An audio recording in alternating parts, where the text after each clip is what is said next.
বাবা কি কি সাজাইছো এটা? জিনিস খেলার জিনিস খেলার জিনিসের কি? এখানে অনেক জিনিস পাওয়া যায়। অনেক জিনিস পাওয়া যায়। হ্যাঁ, তো এটা কি? এটা দোকান। এটা দোকান? হ্যাঁ ও, খেলার জিনিসের দোকান। হ্যাঁ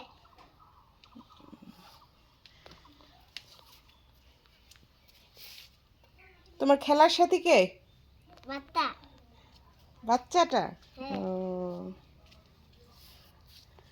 এই যে দেখো বন্ধুরা, আমার ছেলে নিজে নিজে এই যে দোকান সাজাইছে।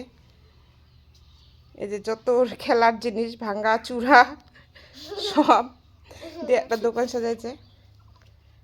ওর খেলার সাথী নাই আজকে, ওর দাদা তো গেছে পড়তে, তো একা একা এই যে ছাগলের বাচ্চাটাকে নিয়ে খেলতেছে।